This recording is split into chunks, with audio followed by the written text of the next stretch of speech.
Hi, and welcome everyone to World Risk Day. Thank you very much for joining me, and a special thank you to all the supporters of World Risk Day. And Active Risk is proud to be one of the founding supporters of World Risk Day, and this is our second year. Today's presentation is about shattering the project myth that managing cost and schedule alone does not equal project success. My name is Chris Bell. I'm the Chief Marketing Officer and have a few credentials that might be interesting.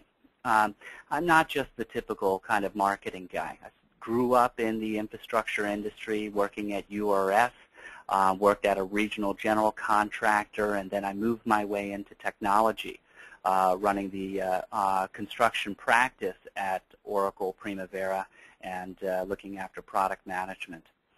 While I was there, I completed my PMP and Construction Industry Institute certifications, and that really set me into a course of project management, project risk, scheduling, cost control applications, and found my way over to Deltek, specializing in cost and schedule integrations for earned value. And I'm happy to have joined the Active Risk family because risk is where everything is going.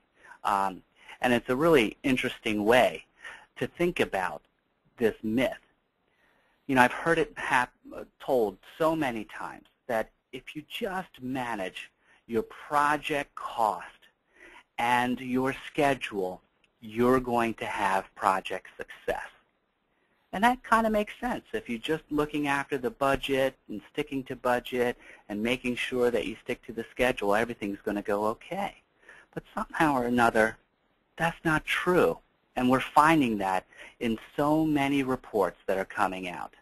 You know, in fact, most of the time, projects are set up from the beginning to look at both cost and schedule. So here's a typical S-curve of a project, and this is what every project looks like before you get started.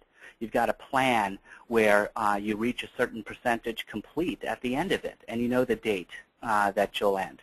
Now, what happens in real life is that something invariably happens, and this is an issue. And I'd like to make a distinction between risks and issues right now. Issues are a realized risk, and that issue ultimately is going to make an impact to your project.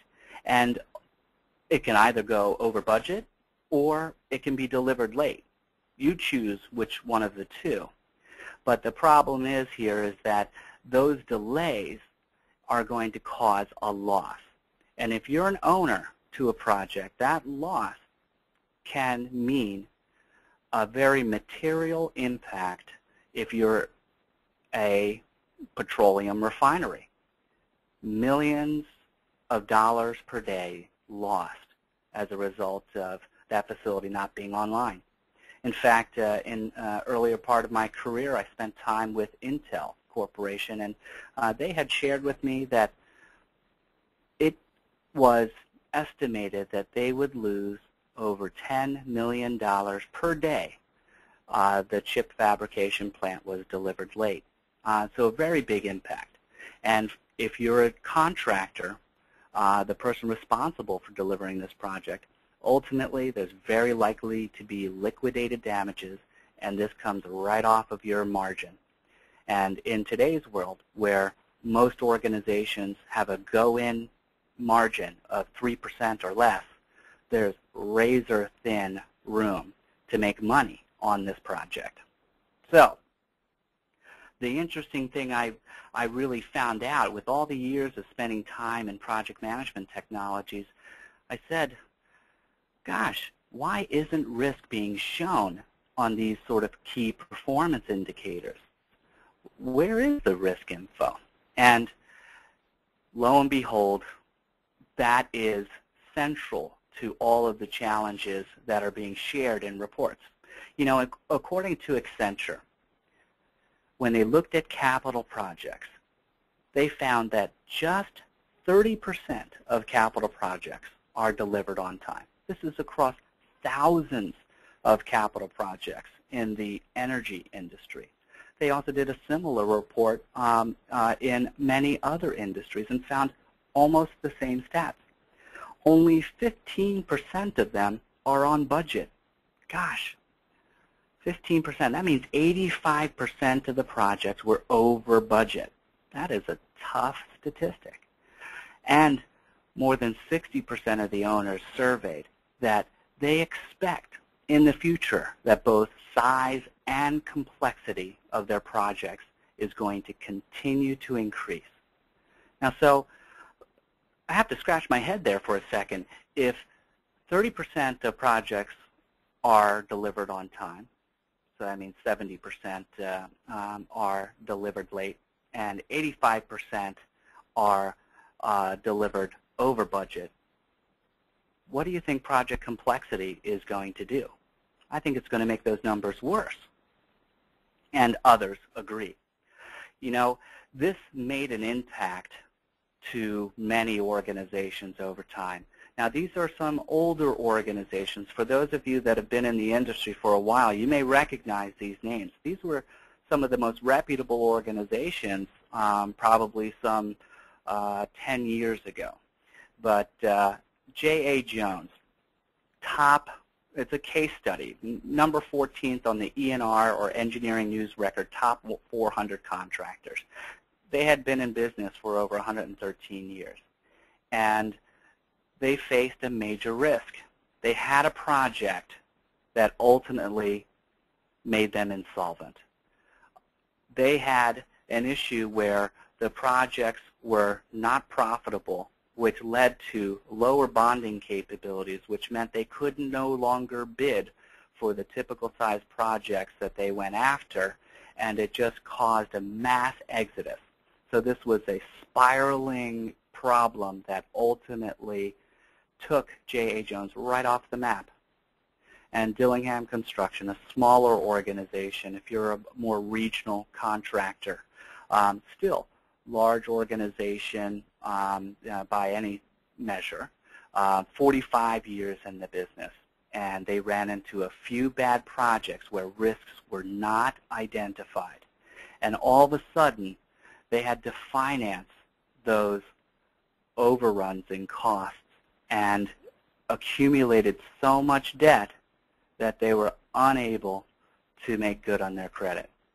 Now, these are real issues. They happen today. I could show you a list of organizations that went down the same boat.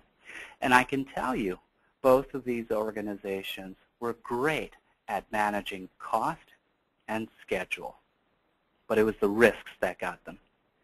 So they experienced this downward spiral.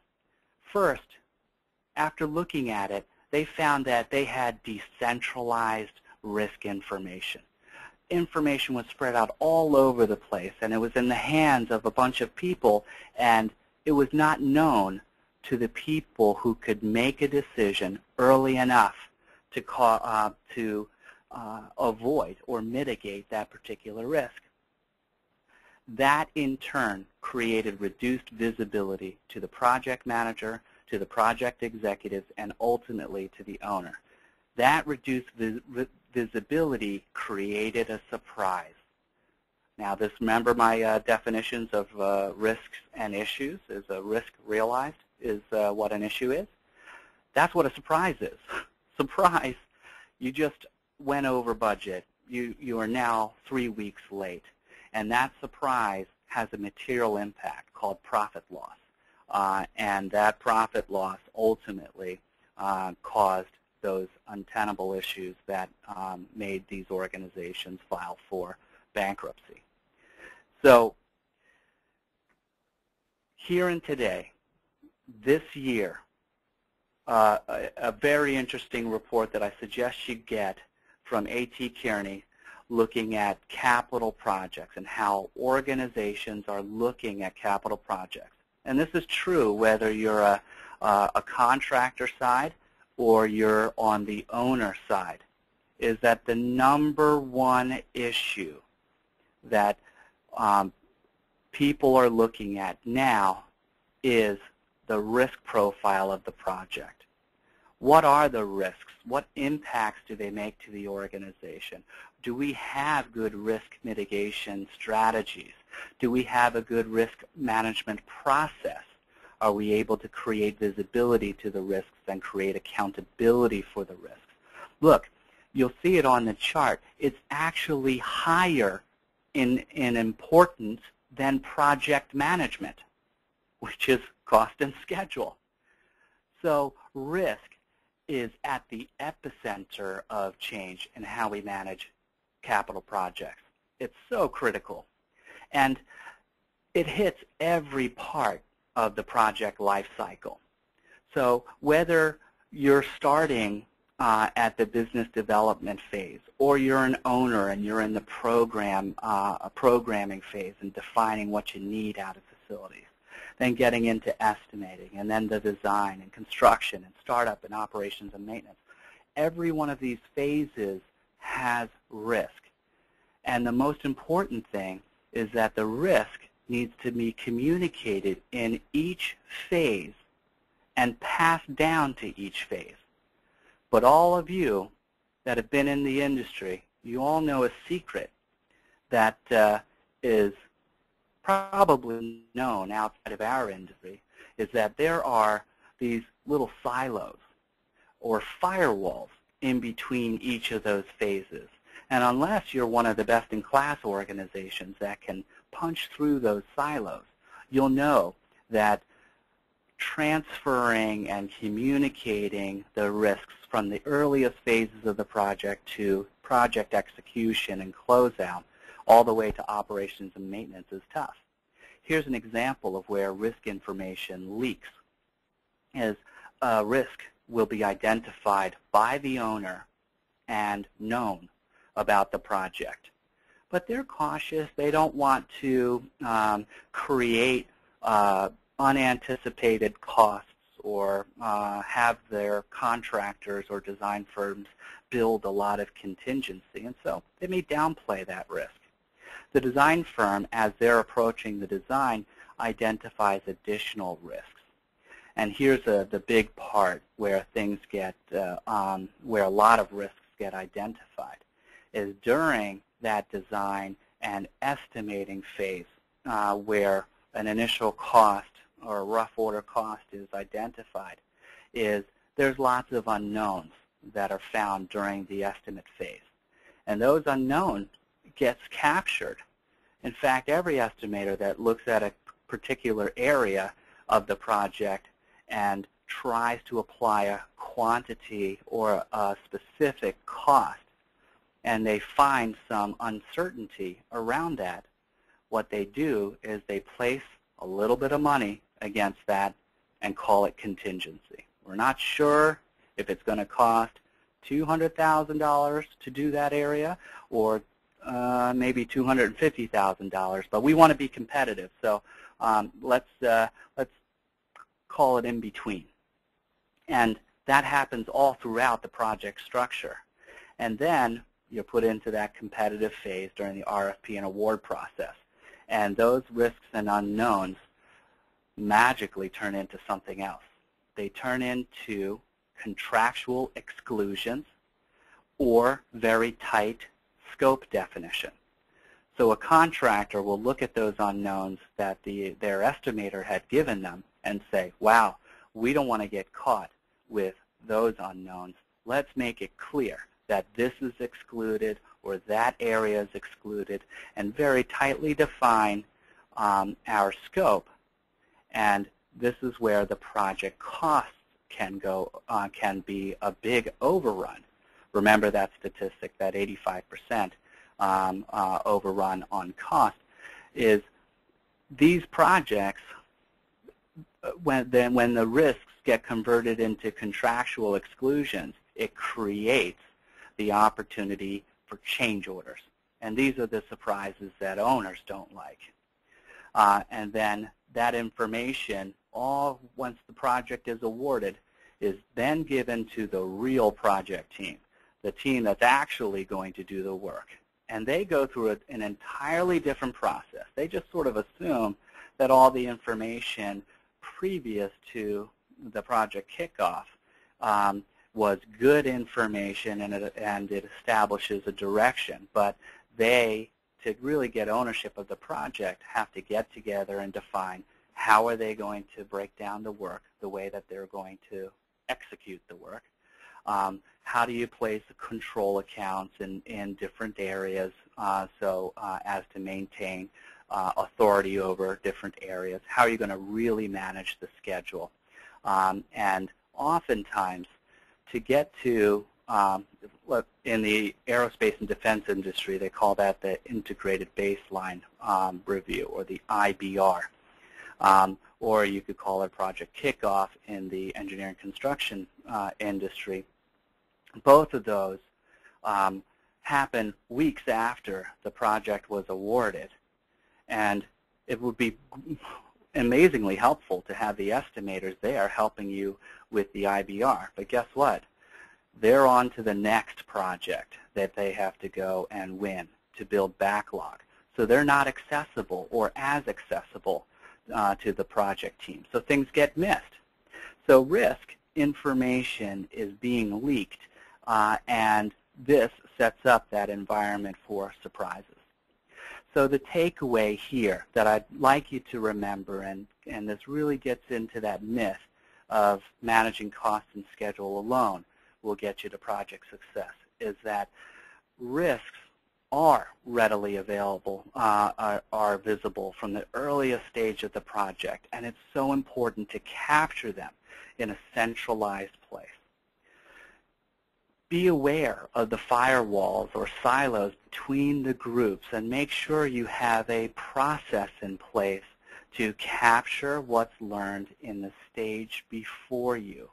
If you are a project management body of knowledge person and a PMP, you'll know how important it is from the outputs to contribute to the inputs of your work process. So lots of risks between owners and designers, and contractors to subcontractors, and the contractors to the owner. Create an environment where information can be shared. And at the end of the day, here's the hard thing to swallow. Regardless of whether you've contractually transferred the risk to someone else, the owner ultimately has to live with the impact. And if you're listening to this webcast as an owner, you'll know that to be true. These are the times where you have to go back for big change order packages, and you've eaten up your contingency and have to go back for more. Very difficult. And oftentimes, this creates a sentiment of whether or not the project was successful or was a failure. And for general contractors, that may mean your reputation hangs in the balance. Is that if there's that feeling that this project was a failure, then your future opportunity for negotiated work is in jeopardy. And that's ultimately where we want to get to, where margins are better, where there's a great relationship. And it's all about identifying the risks up front, early, and communicate often about the risks. And it can be overlooked. But as we went through the research, talked to thousands of organizations, we also found a few other myths. One myth, and this is really a cultural thing, is that the identification of a risk is a sign of failure. This is very true in organizations that are punitive when people find problems. You know, risks are unlike great wines. They do not get better with age. Risks you want to communicate fast, early, and often. And you have to make sure that your culture on your project team is not punitive about communicating about the risks. In fact, they should be rewarded. And there are some organizations that actually provide a financial incentive for other people to communicate risks. That's a pretty interesting approach. Others also have answers for these, is that we create lists. Spreadsheets are a good place to do that, and you create a list here and a list there, but what you end up finding is that each subcontractor has a list, the contractor has a list, the design firm has a list, and then the owner never sees any of the lists because they're all different. So that's a tough way to manage a centralized process. Then you've got exception-based project management, and this is a hero type of culture. Is we're going to assume the project's running well unless an issue arises. Again, going back to that definition, when you have an issue, it's too late. The risk has made its impact, and the impact is now growing. The whole point of it is to avoid the risk. And if there is a known risk, find out the most cost-effective way to mitigate against it. And ultimately, projects that have this exception-based mentality, you'll see them from a mile away, is that they have pride in a firefighting mentality. Ultimately, while individuals can shine in that firefighter type mode and certainly accomplish project success through heroics, it is putting your project's success on the line. You're gambling. And then the last we hear, a myth all the time, is that's not my job. We've got a project risk manager, and that's their job to handle it. And I'd argue that the project risk manager's real job is not to go out and collect all the risks on a project. Their job is to help analyze the risks and come up with strategies that are effective to mitigate those risks. So other myths that exist, there are many others, but those are the top ones. So there's a better way to think about real successful project management and where risk fits in, is think about risk management as equal, if not more important, as the cost management process and systems and the schedule management process and systems. Risk management, they're all integrated. They have to be integrated in order to provide success for the project. And when you do, you're going to increase the chances of reaching your goals. Now, I'll call it a myth, but I just want to land it as a point, is that the risk management process is a simple process. It does not have to be very rigorous and very difficult. And oftentimes, the high-value areas of risk management are found within some of the easiest parts of risk management. Now, if you start with doing project uncertainty and running Monte Carlo analysis, you're going to get one part of risk management, which is quantitative risk management. But just as important to quantitative risk management is qualitative risk management. Monte Carlo manages the risk in the schedule, but it doesn't talk about the risk in the scope or how you deliver the work. So this is a 6-step process. You could use a 5-step process, but the whole process starts with identifying the risks. What risks do we have? Analyzing them and putting some controls in place to deal with them. If you get to those 3 steps, you're going to be miles ahead and communicating it to the team. Best-in-class organizations monitor the accountability, making sure that people are executing on their risk management plans.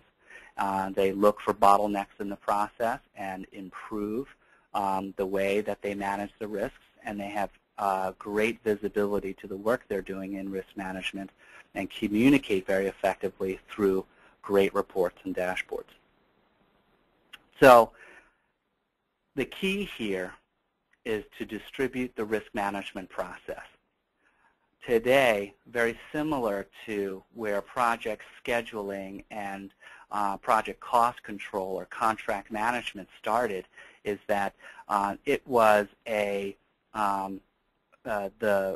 scheduling professional's job, or it was the cost manager's job, and they were a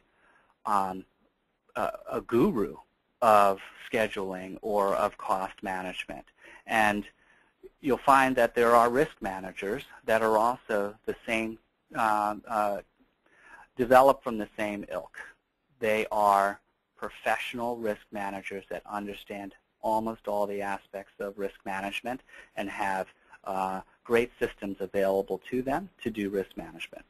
But where value really takes off in risk management is getting all the way down to the project team members. So first, risk management needs to expand out to the project controls department where scheduling and cost management is done, and that's where the integrations are incredibly valuable. Now, there are some organizations, leading aerospace and defense organizations, that have cross-trained their project controls resources, and they know scheduling, cost management, and risk management.